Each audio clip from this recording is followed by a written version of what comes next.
The momentous decision made that night laid the foundation for the Great Concealment, which would forever change the course of history.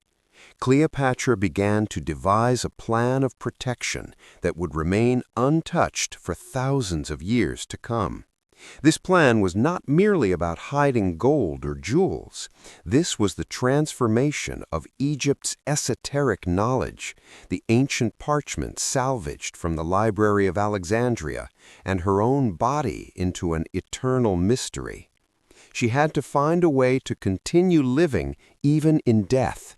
She had to build her tomb in such a place and in such a way that even after millennia, not even the most powerful empires could break the seal. The Nile's final cry became a silent vow in the queen's mind. Rome may take the city, but it will never find the queen. This decision cemented Cleopatra's place in history not merely as a victim, but as a director. She designed her own death and afterlife like a work of art. The first seeds of thought for those vast tunnels that Kathleen Martinez is now tracing deep within Taposiris Magna were probably sown that night in that dark room on the banks of the Nile. Cleopatra abandoned the military battle she could not win against Octavian and initiated a psychological war that would last for millennia. Egypt was falling, the era of the pharaohs was ending, but Cleopatra, by transforming herself into a ghost, was taking her first steps towards becoming history's greatest untouchable. That night, the waters of the Nile flowed slower than usual, for they carried the great secret of the last queen of an era, a secret that would leave the world in suspense forever. When night fell on the Nile, its surface gleamed like a black mirror. This ancient river, which had witnessed the splendor of pharaohs for millennia, whispered one of history's greatest ruptures in that hot summer of 30 BC. In the golden palaces of Alexandria, under the flickering light of torches, sat a woman, Cleopatra VII Philopator. She was not only the queen of Egypt, but the last bastion of millennia-old tradition, the god-king cult, and independent Mesopotamian Egyptian wisdom. But outside, the Roman iron legions, under the command of Octavianus, stood at the city walls, waiting to stifle the last breath of freedom of the ancient world. The Nile no longer flowed as a source of life, but as a mournful lament for an era coming to an end. For Cleopatra, that night meant not just the loss of a battle, but the destruction of a world. Rome was coming not only to devour the land, but also the soul, the culture, and the secret knowledge. The queen, with her strategic genius, knew that stopping the Roman armies on the battlefield was now impossible. The great dream she had forged with Marcus Antonius had been buried in the waters of Actium.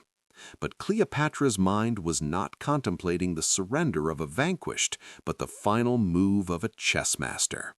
There was only one war Rome could not win, the war of time and oblivion. If her body and treasure fell into Roman hands, Octavian would chain her like a trophy and display her in the streets of Rome. For a queen who was the earthly shadow of Isis, this was a humiliation 1,000 times worse than death. The momentous decision made that night laid the foundation for the Great Concealment, which would forever change the course of history. Cleopatra began to devise a plan of protection that would remain untouched for thousands of years to come. This plan was not merely about hiding gold or jewels. This was the transformation of Egypt's esoteric knowledge, the ancient parchments salvaged from the Library of Alexandria, and her own body into an eternal mystery. She had to find a way to continue living even in death. She had to build her tomb in such a place and in such a way that even after millennia, not even the most powerful empires could break the seal. The Nile's final cry became a silent vow in the queen's mind. Rome may take the city, but it will never find the queen. This decision cemented Cleopatra's place in history, not merely as a victim, but as a director. She designed her own death and afterlife like a work of art. The first seeds of thought for those vast tunnels that Kathleen Martinez is now tracing deep within Taposiris Magna were probably sown that night in that dark room on the banks of the Nile. Cleopatra abandoned the military battle she could not win against Octavian and initiated a psychological war that would last for millennia. Egypt was falling, the era of the pharaohs was ending, but Cleopatra, by transforming herself into a ghost, was taking her first steps towards becoming history's greatest untouchable. That night, the waters of the Nile flowed slower than usual, for they carried the great secret of the last queen of an era, a secret that would leave the world in suspense forever. Beyond the walls of Alexandria, the metallic sound of Roman legions and the footsteps of thousands of soldiers shook the ground.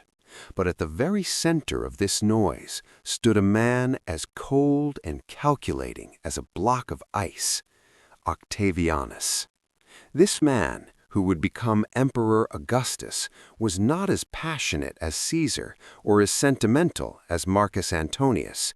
He was the embodiment of Rome's desire for discipline and annihilation. For Octavianus, Cleopatra was not merely an enemy to be defeated, but the image of the whore of the East, to be displayed as a trophy chained in the streets of Rome. When Rome's shadow fell upon Egypt, it sought to devour not only the land, but also Cleopatra's honor. The fear within Cleopatra was not simply a fear of death. As a pharaoh and a goddess, she knew all too well how Rome's humiliation machine worked. In Roman tradition, during the triumphal procession, defeated kings were paraded before the people in a wretched state, their splendor trampled underfoot, and usually executed by strangulation at the end of the ceremony. For Cleopatra, to fall into Octavian's hands alive meant having the sacred body of Isis dragged through the muddy streets of Rome. Octavian's ambition was based on destroying not only Cleopatra's kingdom, but also her historical identity.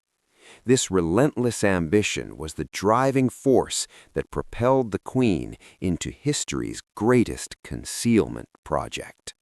Octavian's plan was flawless. He would capture Cleopatra alive, fill Rome's empty coffers with the treasures of Egypt, and display this legendary woman in a cage, thus solidifying his own authority. However, he forgot one thing. The fear of Cleopatra had not paralyzed him, but rather hardened his mind like a diamond. The queen had discovered the weak point in Rome's rational and bureaucratic mind. Rome worshipped the tangible, the property, the visible. If Cleopatra could make both herself and her tomb invisible, Octavian's triumph would be forever incomplete. The secrets Martinez seeks today in the deep tunnels of Taposiris Magna were in fact ghost castles built right under Octavian's nose 2,000 years ago. As the warm winds of ancient Egypt swept through the streets of Alexandria, Cleopatra did not appear before her people as an ordinary mortal. She was the living breath on earth of Isis, the colossal goddess who protected fertility, magic, and fidelity. For Cleopatra, this was not a display of ostentation, but a political and spiritual art of survival. Identifying herself with Isis not only granted her absolute authority over the Egyptian people, but also the power to control the afterlife. When Cleopatra looked in the mirror, she did not see merely a queen. She saw the new Isis, the possessor of the magic that conquered death and brought her husband Osiris back to life. This belief is the key to why she transformed her tomb into a labyrinth. It is at this point that we understand that Kathleen Martinez's excavation at Taposiris Magna today is no coincidence. Taposiris Magna literally means Osiris's great tomb. According to mythology, Isis traveled the world to reassemble the body of her dismembered husband, Osiris, burying its fragments in sacred places. Cleopatra, identifying herself as Isis, placed her afterlife alongside her husband, Marcus Antony, or symbolically Osiris, within this sacred mythology. She believed her tomb should not be built in an ordinary royal cemetery, but at the eternal meeting point of Isis and Osiris. The tunnels discovered by Martinez are not merely stone pathways, they are ritualistic veins symbolizing the goddess's passage to the underworld, Duat. Cleopatra's art of goddess transformation was perfectly aligned with her strategy of concealing her tomb. According to Egyptian belief, a god's body had to remain hidden because everything known and touched was mortal. If her tomb were found, she would be merely a dead queen, but as long as her tomb remained hidden, she would remain an eternally living goddess. The Isis figurines and goddess-depicting coins that Kathleen Martinez discovered today in those deep cliffs prove just how meticulously Cleopatra crafted this divine mask. She hid her tomb like a goddess, secretive, inaccessible, and shrouded in sacred silence. Octavian could defeat an army, but how could he imprison the legend of a goddess? This mystical transformation also explains why archaeologists still encounter empty chambers. Cleopatra constructed false tombs and ritual chambers to deceive her followers and enemies. A goddess always had to be behind a veil. The engineering marvel in the tunnels discovered by Martinez is, in fact, the physical manifestation of this divine game of hide-and-seek. Cleopatra blended her intelligence with mythology and her fear with divine grandeur. She sealed her tomb with such conviction that we still debate today whether she was a queen or part of a cult waiting to awaken thousands of years later. In conclusion, the project of Isis's reincarnation is Cleopatra's greatest legacy to the world. By concealing her tomb, she transformed her own funeral into an eternal wait. What Kathleen Martinez feels today as she navigates those dark tunnels is not just the weight of an ancient structure. It is the intense aura created by the image of a goddess who has been asleep for 2,000 years. By transforming herself into Isis, Cleopatra did not merely flee Rome.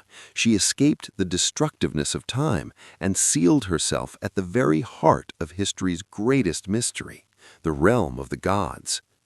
Now, as we await the day that seal will be broken, we are, in essence, trying to walk within the most ancient magic of the Nile. When he gave the order for Cleopatra's tomb, he gave his architects only one condition. This structure should be an obstacle, not a monument. In 30 BC, while the Roman legions were pushing the gates of Alexandria, a quiet but feverish construction was being carried out at the temple of Taposiris Magna in the west of the city. The queen designed not only the burial chamber, but the entire path leading to this room as a defense line. Engineers began digging huge tunnels, more than 13 meters deep and 1,300 meters long, into the limestone cliffs. This distance was designed so that if the enemy infiltrated, they would become tired, disoriented, and eventually confront the lethal architecture being built. The plot continued with the transformation of the tomb from a physical structure into a machine. The most striking feature of the tunnels discovered by Kathleen Martinez today is their harmony with the tectonic structure of the region. Cleopatra's engineers deliberately used layers below the water level. In a possible plunder attempt, they designed a hydraulic lock system in which seawater would fill the tunnels when the lids of some tunnels were opened. This was using nature as a weapon against someone who wanted to physically take over the tomb. As Roman soldiers progressed through the tunnel, they were pulled into a mechanism where they would be buried under tons of water or sand if the wrong stone was triggered. This was an engineering fortress built to preserve immortality. Cleopatra strategically built the tunnels under Taposiris Magna not just as a one-way road, but as a series of intersecting labyrinths. As Kathleen Martinez noted in her field reports, some sections of the tunnels deliberately led to dead ends or false burial chambers. If a thief or a Roman commander managed to break the main seal, the first room he encountered would be a room containing not Cleopatra, but a slave resembling her, or simply an empty sarcophagus. The actual burial chamber was located in a secret branch, independent of the main tunnel, whose entrance was completely blocked with rubble, and whose top was supported by the heavy columns of the temple. This was an engineering attack intended to exhaust the enemy's mind. The last move that reinforced the castle feature of the tomb was the cutting of communication lines. When construction was completed, most of the workers and architects who dug the tunnels either disappeared or were confined to the highest-ranking officials who were loyal enough to take this secret to the grave. On the day Octavianus entered the city, Cleopatra actually locked the doors of an underground structure so complex that no soldier could enter it. Those huge rock masses and water leaks that Martinez encountered today are actually proof that the immortality defense established 2,000 years ago is still active. The queen had imprisoned her body not in a room, but in an impenetrable engineering labyrinth. As a result, Cleopatra's tomb was not a place of mourning, but a final frontier designed to prevent Roman victory. The queen used her engineering knowledge as a shield and turned her tomb into an invisible fortress underground. Every obstacle Kathleen Martinez encounters today while advancing through those dark tunnels is a part of the impenetrability project that Cleopatra had her architects draw 2,000 years ago.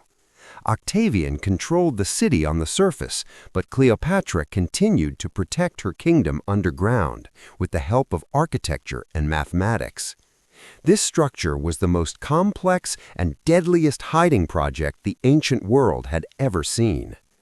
When the Library of Alexandria burned, not only parchments but also the collective memory of humanity turned to ashes.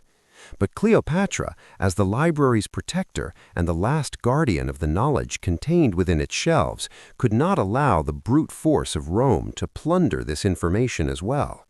The story begins with the queen commissioning her closest and most loyal scribes and scholars on a secret mission. Weeks before Octavian entered the city, thousands of parchments, selected from the library's most forbidden and deepest shelves, were placed in waterproof leather cases and ceramic containers sealed with bitumen. This was the largest data backup operation history had ever seen. Cleopatra designed her tomb not just as a vault for her body, but for this ancient hard drive. Beyond the walls of Alexandria, the metallic sound of Roman legions and the footsteps of thousands of soldiers shook the ground. But at the very center of this noise stood a man as cold and calculating as a block of ice, Octavianus.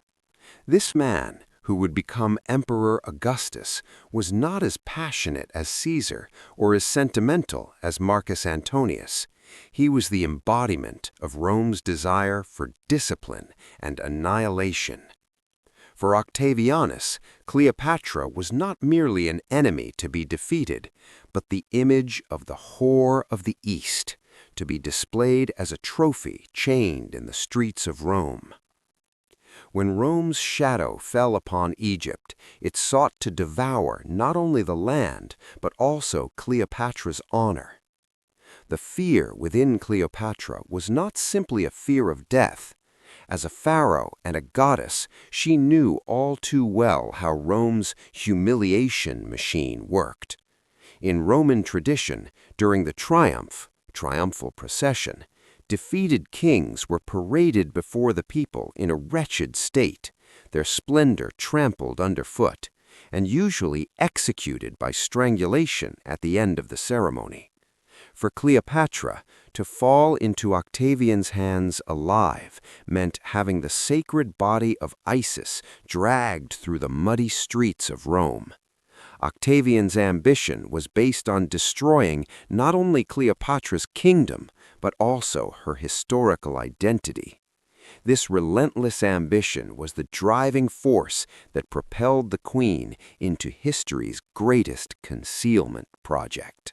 The fact that the tomb is a vault of information also explains why Kathleen Martinez is still proceeding cautiously and slowly.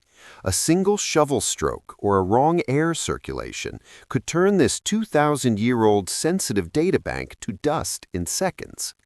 Every sealed door in the tunnels is a physical firewall built against the greatest cyber attack of the ancient world.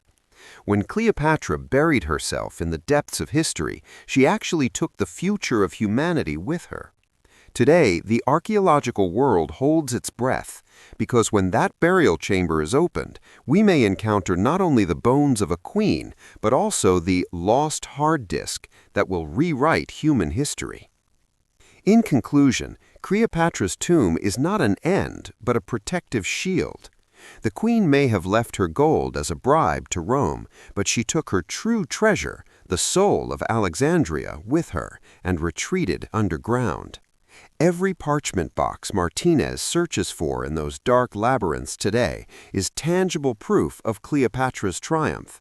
Knowledge is heavier and more dangerous than gold. Cleopatra knew this, and that is why she made her tomb as silent as a library, as secure as a fortress. Now we await the day when that silence will be broken, when the ancient hard drive will be read again. When Roman Emperor Octavian transformed Egypt into a province, his first order was to erase all traces of Cleopatra. However, no matter how hard his soldiers searched, the queen's remains could not be found. Alexandria's golden palaces were plundered, its temples looted, but the entrance to that famous tomb remained undiscovered. The primary reason for this silence was the use of optical illusion and geological camouflage by Cleopatra's architects. The tomb's entrance was sealed with massive blocks of limestone, identical in texture to the common limestone layers of the region. While the Romans searched for marble and imposing monuments on the surface, the tomb was actually hidden within nature's own fabric, leaving no trace. The searching legionaries may have been walking directly on top of Cleopatra's remains, unaware that a vast labyrinth lay beneath their feet. The plot became even darker with nature's direct involvement in this concealment operation. In 365 AD, a massive earthquake and subsequent tsunami in the Mediterranean Sea submerged Alexandria's coastline and royal quarters. Cleopatra's palaces collapsed below sea level. However, strategic ingenuity played a key role. Cleopatra had her tomb built not on the coastline, but inland on high cliffs beneath Mount Taposiris Magna. While the earthquake swallowed the coastal area, landslides and alluvium completely sealed the inland entrances to the tomb. Over centuries, mud carried by the Nile and sand brought by desert winds formed a natural armor several meters thick around the tomb. Thus, the tomb was sealed not only by humans, but by the earth itself. Another reason for this silence was the centuries-long network of fear and loyalty. Descendants of those who built Cleopatra's tomb kept this knowledge a sacred secret. A legend spread among the local population that whoever disturbs the goddess's sleep will be cursed. While grave robbers in the Middle Ages were digging everywhere, no one dared descend into the deep tunnels beneath Taposiris Magna. Moreover, some sections of the tunnels were filled with intricate channels that allowed seawater to seep in but protected the main chamber. If a thief ventured down the wrong tunnel, all they encountered was suffocating darkness and rising salt water. This made the tomb function less like a physical structure and more like an impenetrable time capsule. The main technical reason for the centuries of fruitless excavations in the area was Alexandria's constantly changing ground structure. Ancient maps had become obsolete due to earthquakes and floods. 19th and 20th century archaeologists searched for the tomb in the wrong places, in the submerged palace ruins or in the large monuments in the city center. Yet Cleopatra had avoided places her enemies would have found logical, imprisoning herself in a location far deeper and more isolated than anyone could have imagined. Centuries of silence were in fact the success of Cleopatra's elaborate hiding algorithm. Until Kathleen Martinez entered the scene, no one had imagined that the queen would go so far as to build an underground fortress. In the early 2000s, Kathleen Martinez, a successful criminal defense lawyer in the Dominican Republic, set aside her professional life to dedicate herself to a single question: where is Cleopatra? This was far more than just a curious passion for archaeology. Martinez believed Cleopatra was not a victim, but a genius who had planned everything in advance. While the academic world clung to the traditional idea that Cleopatra's tomb lay beneath the waters of Alexandria, Martinez re-examined ancient texts with the meticulousness of a lawyer. The plot reached a turning point when Martinez traveled to Egypt with no excavation permits or official support, only with her own money and unwavering faith. She knew that to find the queen, she first had to think like her. Martinez's theory was initially met with ridicule in academic circles. However, like a detective, she focused on Cleopatra's unshakable connection to Isis. If Cleopatra saw herself as the living embodiment of Isis, she should have rested her final sleep not in a noisy palace tomb in Alexandria, but in a temple where the cult of Isis and Osiris was at its purest. This thought led her to the temple of Taposiris Magna, 45 kilometers west of Alexandria, a site largely overlooked until then. When Martinez approached the Egyptian Antiquities Council, she was only granted permission for a 2-month trial excavation. Everyone was certain she would return empty-handed, but Martinez was so focused that she could feel the invisible cracks in the temple's foundation and the voids beneath the earth. The story took a dramatic turn with a small object Martinez discovered in the first weeks of the excavation. 22 bronze coins bearing Cleopatra's silhouette and the inscription Queen Cleopatra emerged from the depths of the earth, providing the first concrete evidence of Martinez's correctness. These coins indicated a direct connection to the temple and that she personally governed it. Martinez decided to dig deeper, to the foundations of the temple, to prove that it was not just a place of worship, but Cleopatra's last stronghold. But the real challenge wasn't in the temple's outer courtyard, but hidden 13 meters below the ground among the massive rock formations. When Martinez used geo-radar scans to locate this enormous tunnel system beneath the earth, it caused a global sensation. Kathleen Martinez's obsession transformed her from an archaeologist into an explorer. Along with her excavation team, sometimes digging with her own hands, she descended into passages teeming with venomous snakes and scorpions. Where everyone said there's nothing here, she was unlocking the labyrinths Cleopatra had built 2,000 years ago. Every obstacle and every false passage Martinez encountered as she progressed through the tunnels was part of a silent duel with the Queen's cunning. This tactical victory, achieved by a Dominican lawyer who had to contend with an entire body of historical literature, marked a major turning point in the quest to find Cleopatra's tomb. The question was no longer whether the tomb existed, but when Martinez would reach that sealed chamber at the end of the tunnels. The name Taposiris Magna, meaning Great Tomb of Osiris in ancient Egyptian, was the perfect location chosen for the queen's final act. Far from the noise of Alexandria, this isolated ridge between Lake Mareotis and the Mediterranean Sea was conceived in Cleopatra's mind not as a tomb, but as a sacred meeting point. The narrative begins with the historical tension Kathleen Martinez feels when she first touches the temple's massive outer walls. According to mythology, this was one of the most important centers where Isis rested and honored the spirit of her husband Osiris while searching for his dismembered body.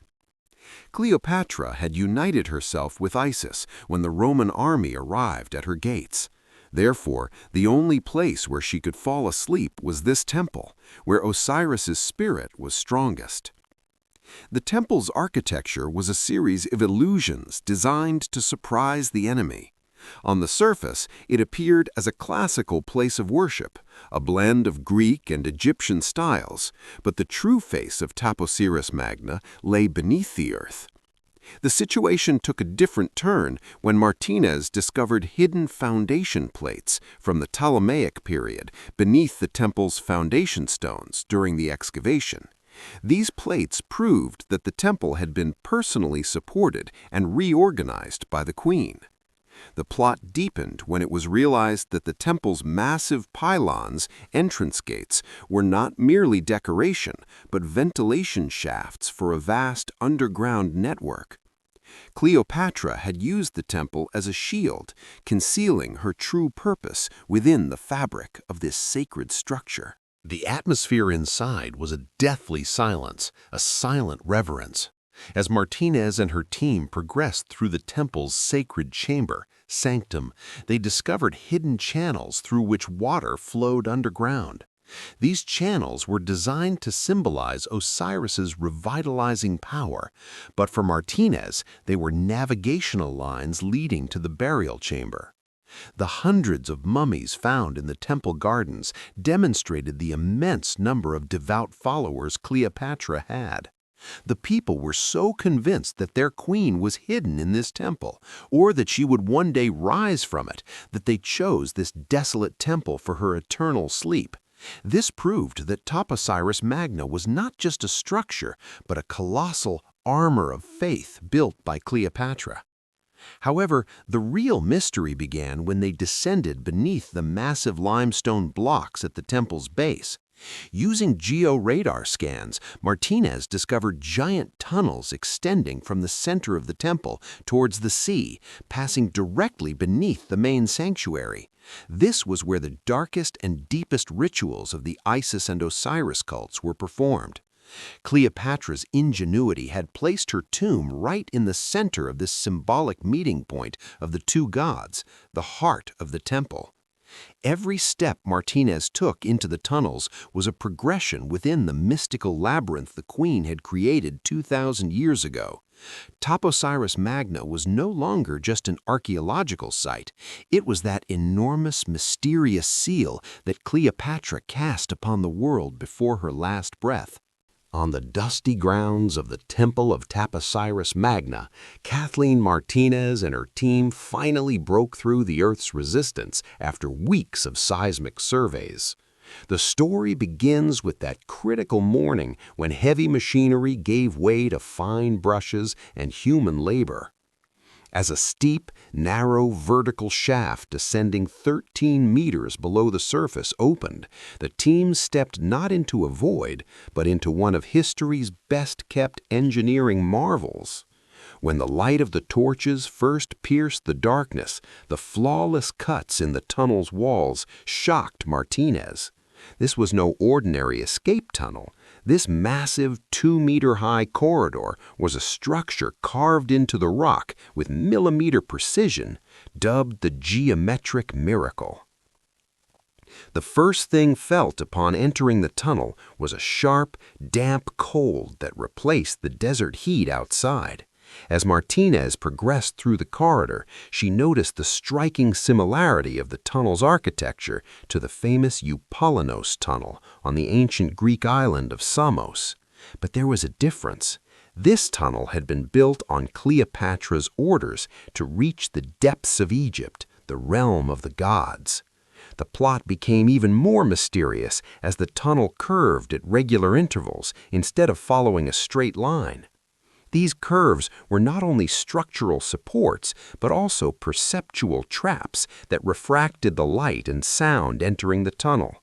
With every step, Martinez felt the breath of Cleopatra's architects from 2,000 years ago. The queen had wanted to drown her enemy in this geometric perfection.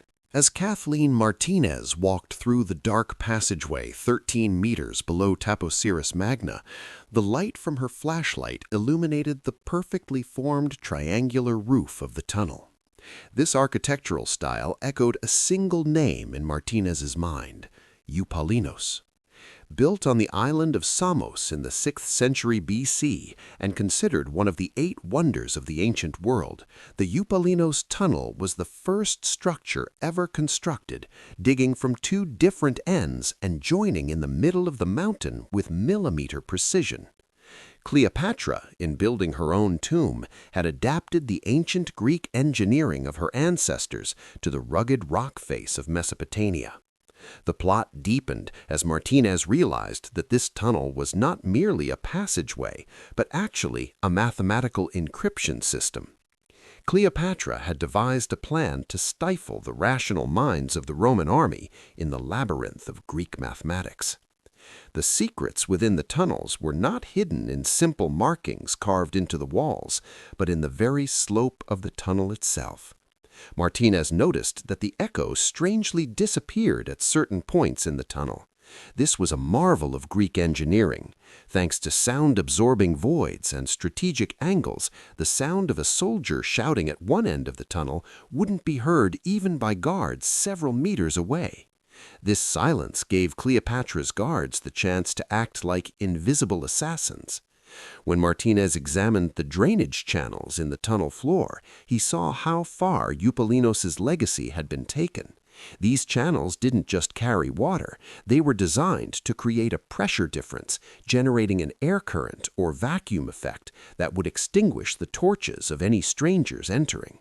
The plot took on a new dimension with Martinez's identification of false joints at the tunnel's junctions. In Greek engineering, tunnels were typically excavated in 2 directions, but in Cleopatra's tunnel, Martinez found 3 different excavation lines. 2 of these lines led entirely to dead ends and heavy rock traps. The 3rd line, based solely on calculations of the golden ratio and pi, ensured true progress. Cleopatra didn't trust her enemy's strength alone, but rather their intellect. Anyone wishing to reach her tomb needed to know as much mathematics as at least a Greek philosopher. Martinez was deciphering the secret instructions the queen had given her architects 2,000 years earlier with each measurement. "I don't want them to find me, but to get lost while searching." Eupalinos' legacy had transformed these tunnels into time machines. As the tunnel neared its end, the stonework on the walls completely transformed from Egyptian style into a pure Hellenistic one. This was Cleopatra's final message. However much she appeared like an Egyptian goddess, her roots lay in the rationalism of Alexander the Great. By following this Greek signature within the tunnels, Martinez had actually found the path to Cleopatra's intellectual sanctuary. These secrets were hidden not only in the stone, but also in the unshakable logic of geometry. Cleopatra, in opposition to the brute force of Rome, had erected a fortress around her tomb, a wall of elegant and deadly ingenuity stemming from Greek engineering. Kathleen Martinez paused as she worked in the muddy floor of the Taposiris Magna tunnels, startled by the high-pitched sound of her metal detector. Deep beneath sediments untouched for millennia, emerged 22 bronze coins. The story took a dramatic turn when the mud was cleaned from these small metal pieces. The coins bore a single face, Cleopatra VII. This discovery was the first major blow to the academic thesis that Cleopatra never set foot here. The coins proclaimed that the queen used this temple not merely as a place of worship, but as an operational center and mint. Cleopatra had sealed her presence in these tunnels, etching her ownership beneath the earth. The language of these coins told a very different story from the familiar legend of Cleopatra. The portrait depicted a pointed chin, a prominent nose, and deep, authoritative gazes. This was a realistic portrayal, not of a Hollywood star, but of a ruler sending a message to her people and enemies: "I am here, and I am still powerful." The plot deepened with the realization that the coins had been placed at specific strategic points in the tunnel, like signal flares. Martinez observed that the locations of the coins intersected with the tunnel's most complex junctions. This raised the possibility that the coins were not merely dropped currency, but rather pass cards or ritualistic sacrifices for high-ranking loyal officials working on the tomb's construction. The inscriptions on the coins bore Cleopatra's most ambitious title for herself, Thea Neoterra, meaning new goddess. These two words explained why the tunnels containing the coins were so heavily guarded. Cleopatra had used the economy and money as a weapon. While the Roman army pursued her gold in Alexandria, she had hidden her true treasure, these specially minted coins bearing her name, under the protection of her loyal followers. The faces Martinez discovered bore the financial signature of the Queen's immortality project. The coins told us this: Cleopatra wasn't just saving her life when she fled. She was investing her image and the symbols of her kingdom in cash, at a depth Rome could never reach. For Martinez, the language of the coins was also a chronometer. The wear and tear and minting dates on the coins proved that these tunnels were still actively used in Cleopatra's final days. The narrative culminated with a rare coin found deeper in the tunnel, bearing the faces of Marcus Antonius and Cleopatra side by side. This showed that the eternal union of the two lovers was not just a love story, but a sealed alliance. The coins whispered that the tomb belonged not just to a woman, but to an imperial dream. As Martinez looked at the cold metal in his hand, he could hear Cleopatra's silent but powerful laughter from 2,000 years ago. The queen had etched her face so deeply into the heart of the earth that even if Rome tried to erase it, metal and stone would reveal the truth. As Kathleen Martinez advanced into the depths of Taposiris Magna, she paused at a dark pool of water shimmering on the tunnel floor. This was no simple seepage. The narrative took a dramatic turn when Martinez dipped her hand in and tasted the cold, salty water. The Mediterranean had seeped into the tomb beneath the earth. The massive Cretan earthquake of 365 AD had not only destroyed cities, but also lowered the coastline by meters.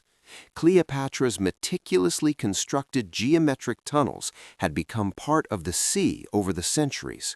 Water and mud, like impenetrable seals offered by nature to conceal the queen's tomb, had settled at the throat of the tunnels. This water level was both a curse and proof for Martinez. The narrative intensified as she descended deeper into the tunnels, the mud reaching knee-deep. Archaeologists had to dig every centimeter by hand because modern machinery couldn't operate in these narrow, watery passages. However, this layer of mud was actually a tremendous protector. The oxygen-free environment protected the organic matter, pieces of wood, and perhaps priceless parchments trapped within the mud from the destructive effects of the outside world. The water became a natural trap protecting the tomb from thieves. For 2,000 years, anyone who tried to enter these tunnels was met with a dark, silent, and suffocating body of water. The most striking detail Martinez discovered was that the tunnels filling with water wasn't simply the result of a natural disaster. At some strategic points, special water gates were identified that controlled the flow of water but allowed it to enter. Cleopatra's engineers had foreseen that the tomb might one day be flooded, or they had designed these tunnels to be passable only at certain water levels. The plot reached its climax when Martinez, wearing a diving suit, plunged into a completely submerged chamber. Within the mud beneath the water, fragments of what were believed to be the queen's bust and ritual vessels seemed to hang suspended in a frozen moment in time. The Mediterranean Sea had woven a vast liquid armor to protect the queen's secret. This battle between mud and water was also the answer to why the tomb had not yet been fully opened. As Martinez attempted to drain the water from the tunnels, the Mediterranean waters seeped back through hairline cracks. It was like an unending duel between the genius of the ancient world and modern technology. The tomb was sealed in the heart of the sea. Each piece Martinez extracted from the mud was a cry of that lost history beneath the water. Cleopatra had entrusted her body not only to the earth, but also to the endless and ever-changing nature of water. Thanks to this strategy, the fiery armies of Rome had been extinguished, and the thieves' lanterns had been left in darkness. Now history awaited, patiently filtering itself inch by inch from within this mud to the surface. The calmness of Taposiris Magna on the surface gave way to a frightening and gigantic complexity as you went underground. When the female archaeologist passed through the first tunnels, she found not just a tomb road, but a dark city literally carved into the rocks. The plot is shaken up when the excavation team discovers huge connecting roads that stretch miles from the main temple building to the Mediterranean coast and deep into the desert. This place was designed like a logistic spiderweb, where Cleopatra spent her last days and where thousands of her loyal servants and soldiers could hide underground. When the female archaeologist shined her flashlight at the intersections of the tunnels, she saw that these roads were not only passages, but also connected to each other with living spaces, storage rooms, and prayer cells. This underground city was the heart of the parallel kingdom that Cleopatra established against Rome. The plot deepened as the female archaeologist examined the strange niches and expanding chambers she found in the tunnel walls. Some rooms were designed to accommodate huge amphorae and grain jars. This proved that Cleopatra had established a system that could survive underground for months or even years in the event of a possible siege. While the Roman army thought that it controlled the city on the surface, a completely different traffic was flowing underground. The female archaeologist found small observation windows at the main intersections where the tunnels connected, regulating traffic and guards standing guard. This structure was a living protection shield built around the tomb.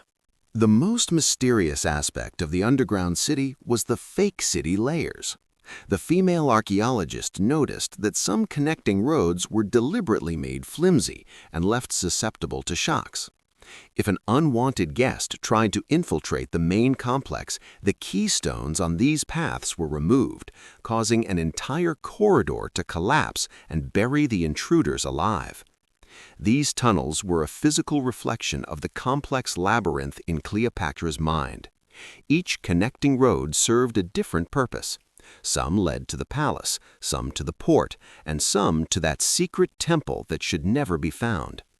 As the female archaeologist progressed through this huge network, she realized with horror that the queen had created a kingdom completely isolated from the world. As the Roman army stormed the palace gates, Cleopatra wielded neither a dagger nor a mere snake. She carried with her the millennia-old knowledge of medicine and poisons from ancient Egypt and Alexandria. When a female archaeologist traced the trail of small, sealed glass tubes and chemical residues found deep within Taposiris Magna, she was confronted with the reality that the queen was an expert in death cocktails. The story begins with Cleopatra spending her final months in her palace laboratories, experimenting with different poisons on prisoners. She didn't simply want to die, she wanted to depart this world in a manner befitting a goddess, painless, with her features intact, appearing as if she had simply fallen into a deep sleep. The dagger was bloody and vicious, yet Cleopatra's plan was elegant. The chemical facts scientifically challenged the famous asp or viper story.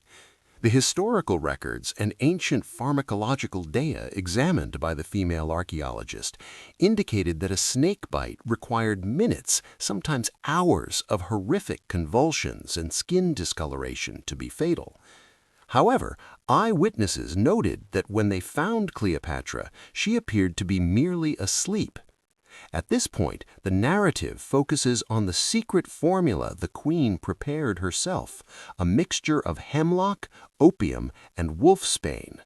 This deadly mixture rapidly paralyzed the body, relieving pain and slowly shutting down consciousness. Cleopatra, with the precision of a chemist, had sealed that eternal sleep which she would take to her tomb within her cup. When the female archaeologist analyzed the traces of heavy metals, such as antimony and arsenic, found in some of the sealed chambers within the tunnels, she realized that Cleopatra's knowledge of poisons wasn't limited to plants. The queen used these chemicals in both cosmetics and defensive poisons. The possibility that some of the hidden mechanisms at the entrance to her tomb were coated with fast-acting toxins absorbed through the skin upon touch is a fact that still unsettles the excavation team today. Cleopatra, while planning her own death, also constructed chemical barriers to protect her tomb. She passed away not only as a queen, but also as the greatest toxicologist of the ancient world. The famous story that has graced painters' canvases and directors' scenes for centuries goes like this. Cleopatra presses a poisonous corn cobra, asp, hidden in a basket of figs against her chest and dies within seconds. However, when a female archaeologist examines inconsistencies in ancient texts and toxicological facts, this legend begins to crumble like a sandcastle. The plot deepens with a simple biological question. How could a snake inject enough venom at once to kill both Cleopatra and her two loyal servants, Charmian and Iris, simultaneously? Moreover, the idea that three people could die silently from a snake bite in that brief time while guards waited at the door defies logic. Scientific facts make the perfect cocktail theory much stronger. According to the female archaeologist's research, a poison expert like Cleopatra would never choose a method that leaves the outcome to chance. A snake bite isn't always fatal. Sometimes it only causes paralysis or hours of agonizing death. The plot focuses on the infamous death potion, hidden in the queen's hairpin or concealed within a sealed ring. Modern toxicologists have proven that a liquid composed of hemlock, aconite, and opium could have provided precisely the image of peaceful sleep described in history. Cleopatra, fleeing from Rome's brutal triumphal procession, relied not on the randomness of nature, the snake, but on the absolute certainty of science, chemistry. So why did the snake legend spread so widely? The political analysis reached by the female archaeologist suggests that this legend may have been fabricated by Octavian himself. For the Roman people, the snake was an exotic, dangerous, and barbaric symbol of death. Saying that Cleopatra died by a snake was a powerful propaganda tool to remove her from the rational world of Rome and confine her to the image of an Eastern sorceress. But as the queen slowly lost consciousness in her chamber, presumably with that perfect concoction mixed into a glass of wine, she was taking all of Rome's plans to her grave with her. No snake was found in the chamber. When Octavian's soldiers entered, they found only an empty goblet and a woman lying peacefully. As the Egyptian sun set, time seemed to stand still for Cleopatra. Having failed to achieve her desired outcome from her final meeting with the cold-faced Roman commander Octavian, the queen knew she must now write her own demise. According to the research of a female archaeologist, the first move of the final 24 hours was a letter to Octavian. This letter was not merely a farewell, but a delaying tactic. While Cleopatra diverted the Roman soldiers' attention to the letter's contents, she, along with her loyal servants, Charmian and Iris, began the physical preparations for that great escape. What happened behind the closed doors of the palace was not a downfall, but a ritualistic preparation. The narrative continues with the queen's final supper with her closest confidants shortly after midnight. The female archaeologist argues that this meal was not merely a meal to satisfy hunger, but, according to ancient traditions, a rite of passage to the afterlife. Cleopatra was dressed in her most magnificent attire, adorned with the sacred insignia of Isis. The whispers that echoed through the palace corridors that night were a challenge to Rome's ambition. The queen gave one last order to one of her loyal servants, a basket of figs to be brought. But this basket, contrary to what history books have written, did not contain a snake, but probably the purest components of that infamous chemical mixture. At dawn, Cleopatra entered her bath. In Egyptian belief, cleanliness was the first condition for ascending to the realm of the gods. The female archaeologist notes that the medicinal materials and incense found with the queen in these final hours were chosen to keep her conscious but numb her body. While Octavian's guards waited at the door, inside, 3 women, Cleopatra, Charmion, and Iris, were carrying out the greatest mass suicide scenario of the ancient world.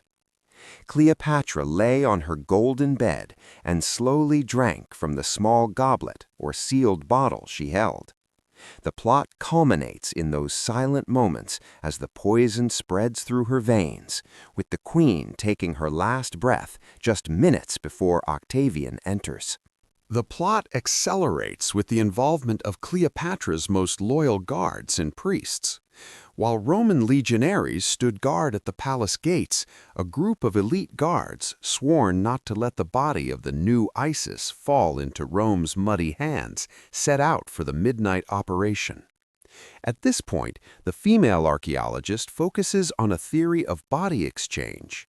Heavy bribes given to Octavian's guards, or a loyal group taking advantage of the turmoil in the palace, secretly removed the queen's real body from the palace. In its place, a meticulously crafted wax figure or another mummified body, almost identical to the queen, may have been left.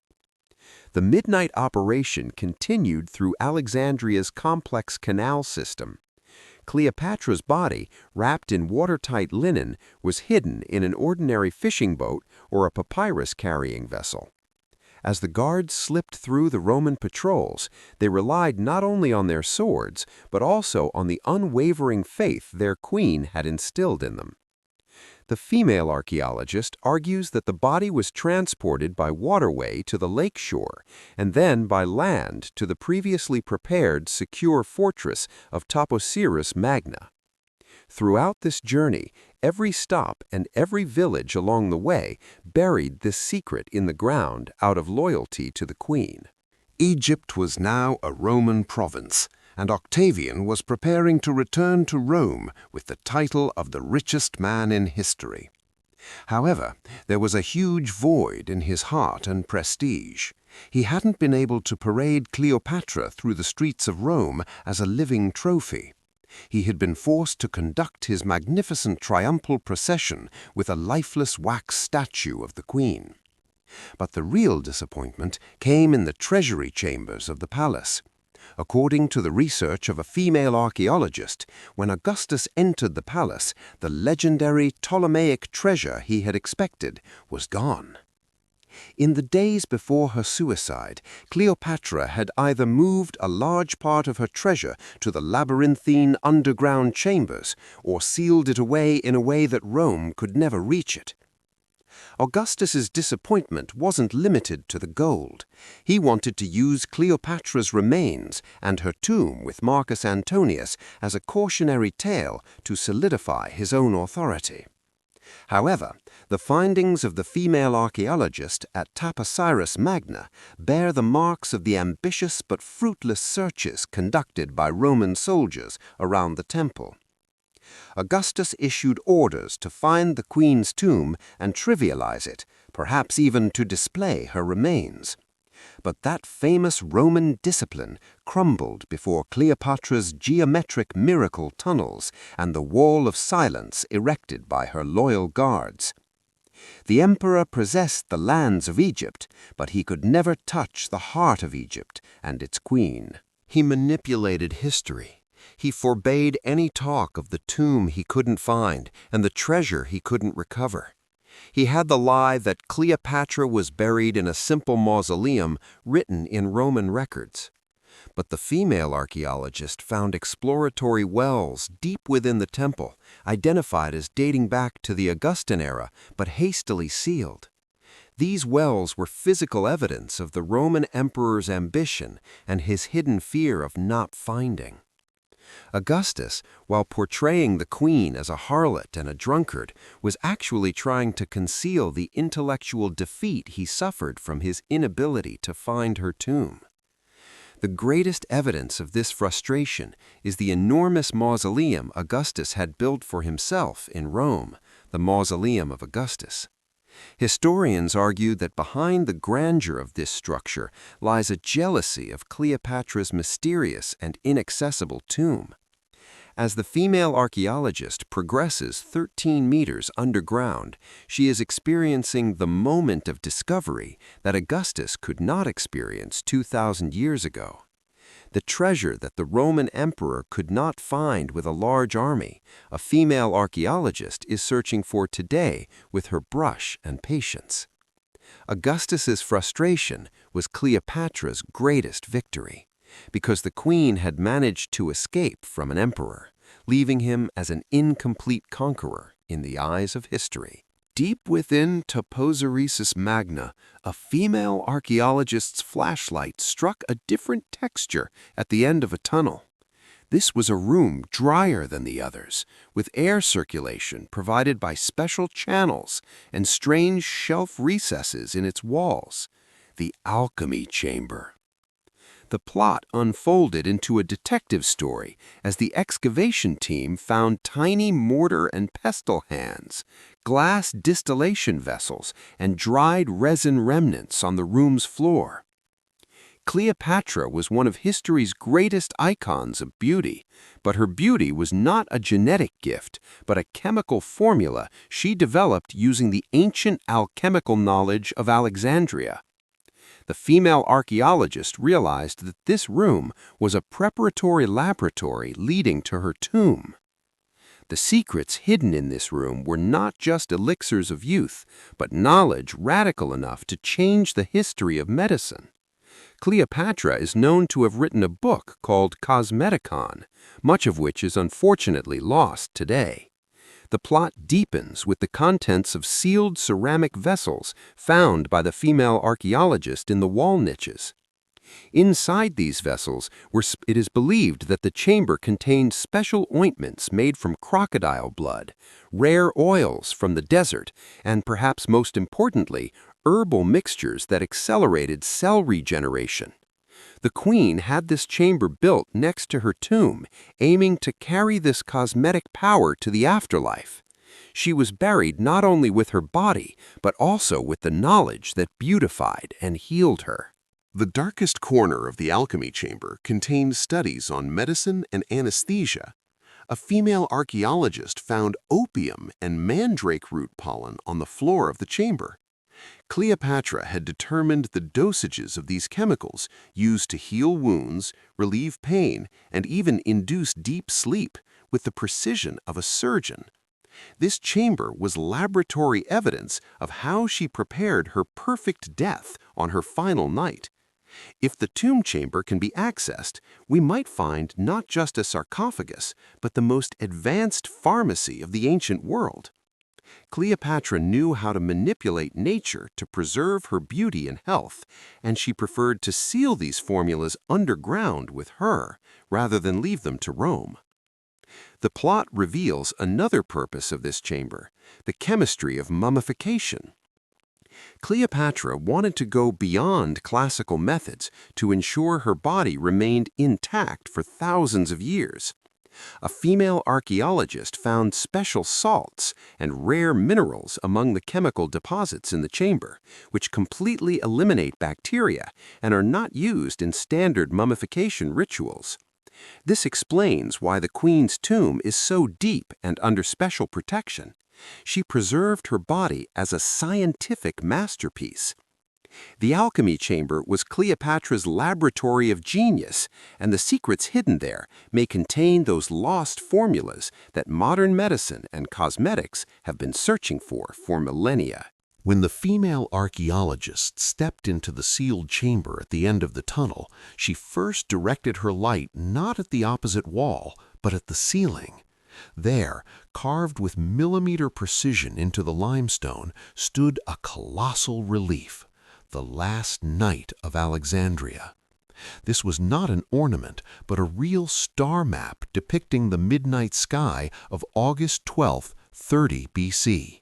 The story deepens with the fact that this map was not merely an aesthetic concern, but a roadmap for Cleopatra's soul, Ba, to reach its eternal throne in the sky, the star Sirius. The queen wanted to feel as if an infinite universe lay above her head, even though she was 13 meters underground. The astronomical alignment matched the position of each object within the chamber to a specific constellation.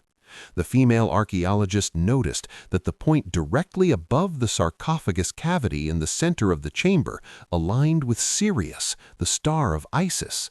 This was a geometric pinnacle, a fusion of thousands of years of Egyptian astronomical knowledge with Greek mathematics. The story becomes even more mysterious with the discovery of small holes hidden among the stars on the ceiling. These holes were part of an optical system that, via strategic mirrors at the top of the temple, allowed sunlight to illuminate the darkest corner of the tomb only once a year, on Cleopatra's birthday. The star charts also served as a time lock for the tomb. The female archaeologist determined that certain planetary alignments on the chart, the positions of Mars and Jupiter at that time, proved the completion date of the tomb's construction like a signature. Cleopatra, while declaring herself the new Isis, envisioned this chamber as a mirror of heaven on earth. The figures on the ceiling intertwined not only Egyptian gods, but also symbols of the Greek zodiac. This was the final evidence of the queen's universal vision, uniting two cultures. He had fled the shallow world of Rome and sought refuge in the unchanging and unshakable order of the stars.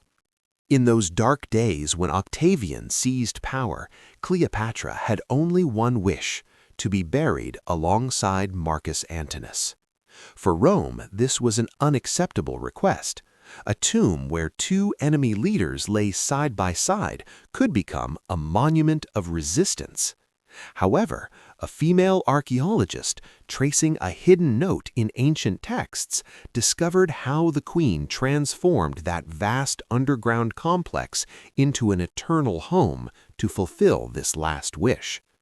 The story took on a new dimension when it was realized that the burial chamber at the heart of Taposiris Magna was designed not for a single sarcophagus, but for two enormous spaces side by side. This was physical proof that Cleopatra's devotion to Antonius was sharper than the sword of Rome. As the female archaeologist delved deeper into the tunnels, she came across two intertwined hand figures on the wall. This symbol represented the sacred union of Isis and Osiris, but it was also a signature of the spiritual alliance between Cleopatra and Antony. The narrative deepens with theories about how Cleopatra secretly mummified Antony's body after he breathed his last in her arms, wounded. Instead of delivering Antony's body to Rome to be displayed as a trophy of victory, Cleopatra had already transported it to the most secure chamber beneath the sacred temple, the underground city. For them, this tomb was not an end, but a gateway to rebirth on a plane beyond Rome's reach. The secrets within the tomb chamber also reveal how two different cultures' beliefs about life after death were blended. The female archaeologist speculates that one side of the chamber was adorned with Roman-style military insignia, while the other was decorated with Egyptian sacred amulets. If the two lovers were in the same chamber, this tomb would be history's greatest alliance sanctuary. Antony was a Roman general. Cleopatra was the goddess of Egypt. The double-sealed vessels, inscribed in both languages, Latin and Greek, discovered by a female archaeologist during excavations, proved that this chamber was the final meeting point of two different worlds. They were positioned to protect each other not only in life, but also in eternal sleep. The plot focuses on the true reason why this eternal sleep was hidden so deep: escape from revenge. Cleopatra knew that Augustus would attack Antony's tomb and seek to erase him from history. Therefore, she imprisoned them in a sacred womb where they could only find protection under the cults of both mythologies, Osiris and Isis. When the female archaeologist examined seismic data from the floor of the chamber containing the sarcophagi, she discovered a massive quartz layer lying beneath the two remains. This layer acted as an energy insulator, concealing the tomb's location from magnetic scans for thousands of years. The two lovers, transcending technology and time, continued to hold hands in the silence and the heart of stone. 13 meters below Taposiris Magna, at the point where the geometric tunnels ended, the female archaeologist faced the greatest test of her life. Where the light shone, there was not an ordinary wall, but a massive sealed gate made of a single piece of limestone, inscribed with enormous serpent symbols and the wings of Isis. The plot took a chilling turn when it was realized that the mortar structure surrounding this gate had remained intact for thousands of years. This was the most concrete evidence that grave robbers, Roman legionaries, and the destructive power of time had not been able to reach it. The female archaeologist knew that behind this gate was not just a sarcophagus, but the first link in a series of protected chambers personally constructed by Cleopatra. The protection system of these chambers incorporated the most advanced engineering and psychological warfare techniques of the ancient world. The archaeologist's georadar scans revealed 3 more separate chambers running parallel to each other behind the gate. But there was a problem. The door was built on a balancing mechanism that contained hydraulic traps designed to intentionally collapse the ceiling and fill the entire room with the salty waters of the Mediterranean if forced at the wrong angle. Cleopatra not only killed those who trespassed into her tomb, but also imprisoned them forever in a clay tomb. Before the female archaeologist could even touch the door with her brush, she had to decipher this deadly algorithm that the queen had established 2,000 years ago. The plot was further complicated by the hidden message carried by the seals on the door. The seal, inscribed with "Do not break the silence until the day of awakening," was not just a warning, but also a frequency lock. Some researchers claim that special gases are trapped inside these sealed chambers, and that anything that comes into contact with oxygen upon opening the door will turn to dust within seconds. Therefore, instead of breaking down the door, the female archaeologist is exploring ways to infiltrate using fiber optic cameras and micro-robots. Every millimeter is like a silent chess match played with the queen's cunning. The silence behind the door is far more powerful than the noise of the modern world outside. These protected chambers are the final stronghold of Cleopatra's eternal immunity project. Unlike the other smaller chambers she found in the tunnels, the female archaeologist discovered that this main chamber is surrounded by a magnetic shield. The queen had gone so far as to confuse the compasses of those trying to locate her tomb. Now everyone's eyes are on that door. Will it change world history when opened, or will it be an empty chamber, Cleopatra's last joke? Every time the female archaeologist approaches the door, she hears the queen's famous whisper, "Time belongs only to those who can command it." While these sealed doors continue to protect history's greatest secret, the world simply holds its breath, waiting for that final touch. During excavations in the upper layers of Taposiris Magna and the surrounding cemeteries, a female archaeologist and her team stumbled upon priceless marble sarcophagi. The story begins with the team excitedly lifting the lids, which bore royal seals. However, the sight revealed when the heavy stone lids were slid open was utterly disappointing. The sarcophagi were empty.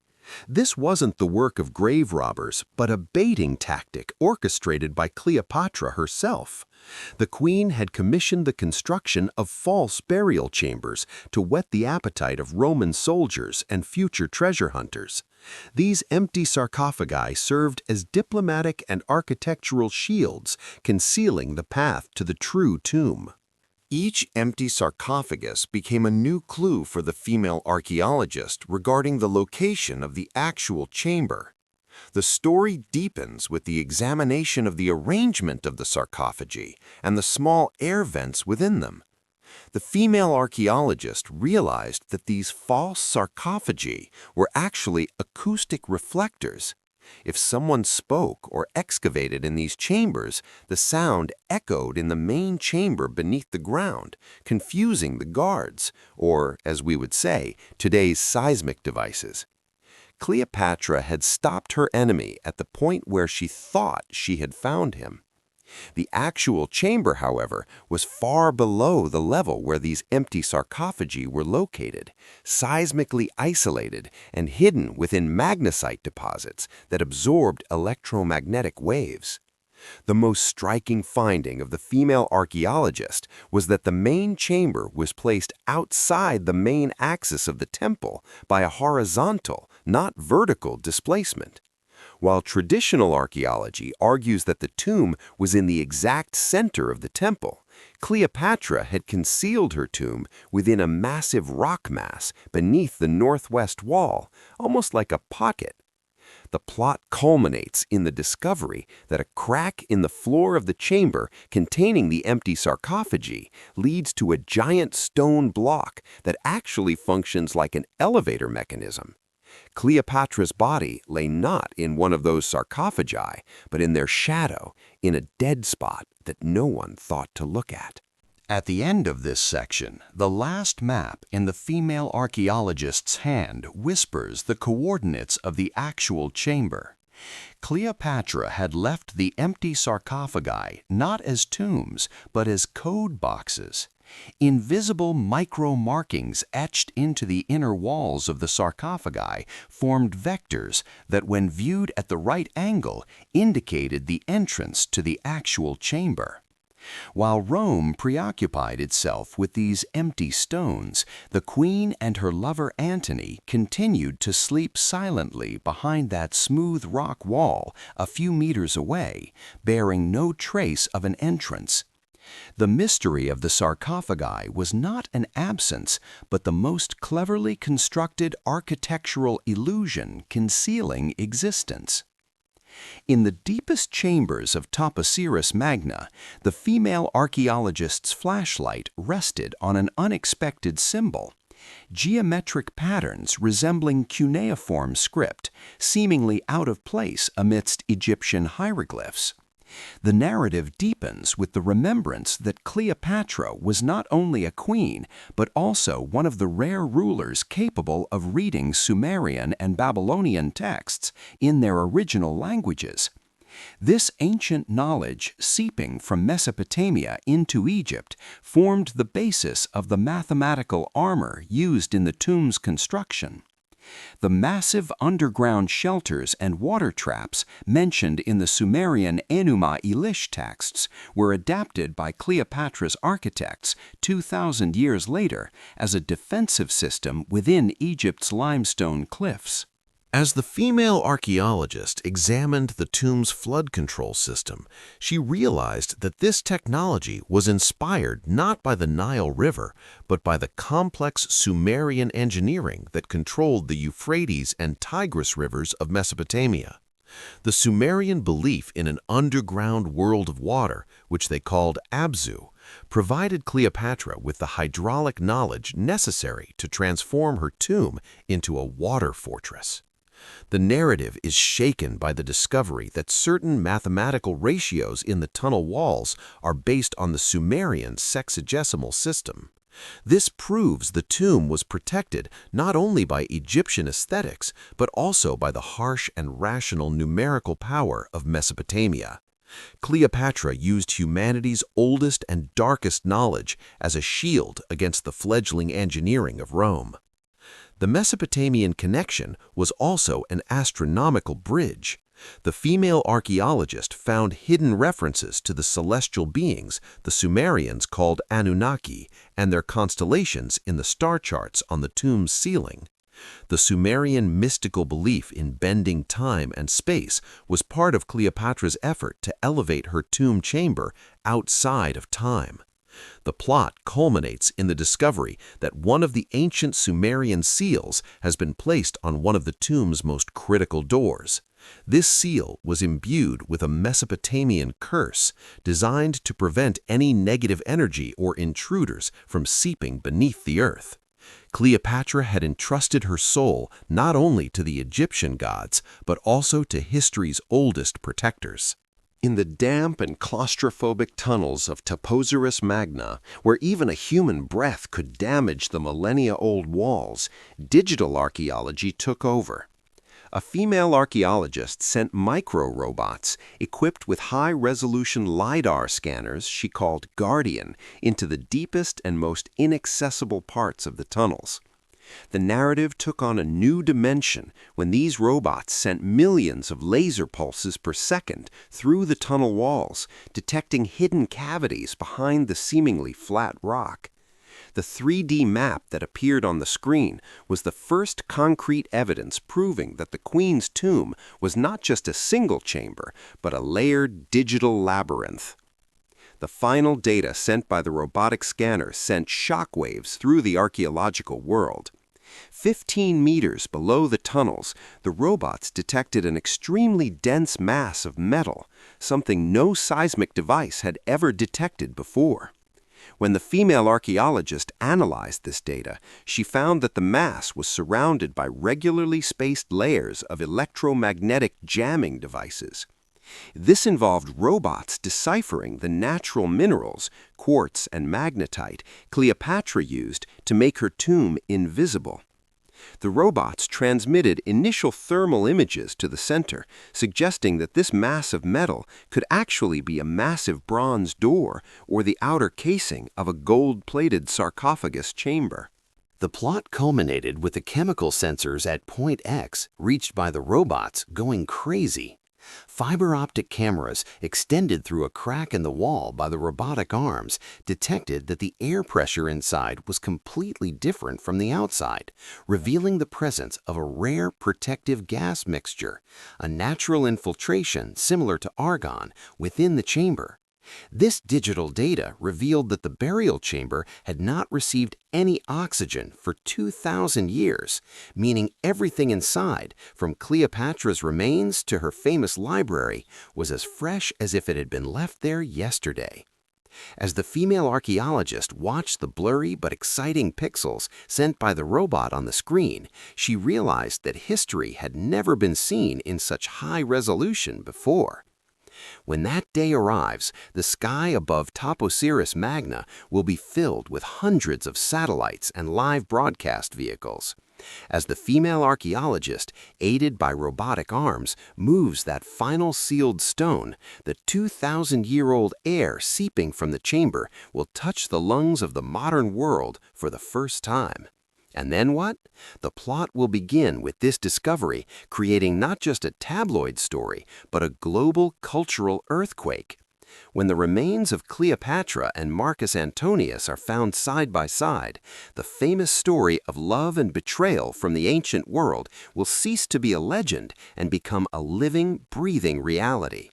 The scientific world will be forced to rewrite the history of Europe and Africa through DNA analysis of these two figures.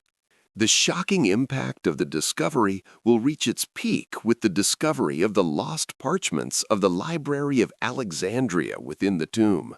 As the female archaeologist predicted, Cleopatra may have taken not only her gold, but also the greatest treasure of knowledge of the ancient world. If the formulas and astronomical maps from that alchemy chamber are legible, then the medical, mathematical, and historical books we know today will be obsolete overnight. We will be confronted with the fact that much knowledge thought to be lost, from cancer treatments to ancient energy sources, was hidden at the Queen's bedside. This will create a Renaissance 2.0 effect for humanity. However, the plot also has a dark side: political and religious upheavals. Debates over Cleopatra's true face and origins could trigger many ideological battles that continue to this day. The enormous tourism and cultural power that Egypt will gain from this discovery will shift the balance of the Middle East. On the day of the discovery, the female archaeologist will become not just a scientist, but the greatest ambassador of peace or chaos in history. Cleopatra's will is powerful enough to pit nations against each other or unite them in a shared past, even 2,000 years later. A single ring or letter unearthed from the tomb could shake everything we know about the Roman Empire and the early days of Christianity.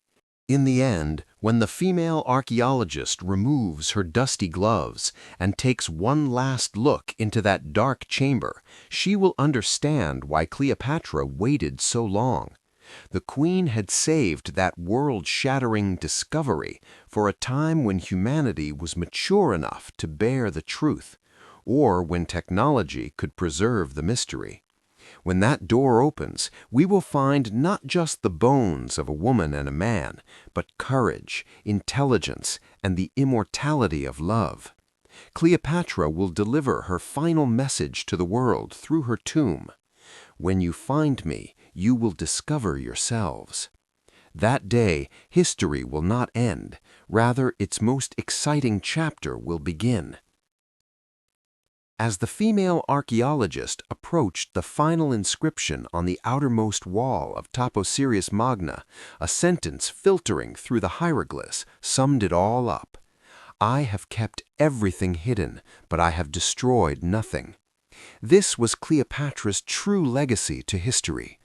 By imprisoning underground every piece of knowledge, every work of art, and every scientific discovery that Rome had tried to erase with its swords, the Queen had constructed a vast time capsule for the future. Her final message was not a surrender, but a victory over time itself. As the female archaeologist pieced together the fragments of this puzzle, she realized that Cleopatra was inviting us not only to her tomb, but also to the vast library within her own mind. The most intriguing piece of this puzzle was the Queen's secret plan centered on timing. Why was her tomb so complex, so inaccessible? According to the female archaeologist's theory, Cleopatra wanted this tomb to be opened not by barbarians or ambitious emperors, but by a civilization where science and technology had reached their peak. In other words, by the time we reach the level of discovering this tomb, we should have evolved enough to understand her message. The Queen framed her final message as a riddle. When you find me, you will see not only who I am, but also who you can be. This was a hidden confidence in humanity's potential. The female archaeologist realized that the geometric symbols she found deep within the tomb, which are not yet fully deciphered, actually point to fundamental mathematical constants of the universe, such as the golden ratio and pi. Cleopatra's final message was written in a universal language, transcending languages and religions, mathematics. She built her tomb not as a temple, but as a fortress of reason. If this puzzle is completely solved, we will not only see the life of a queen, a lost guide to ancient technology might emerge, encompassing everything from how to control the Nile's waters to how to harness energy from the movements of the stars.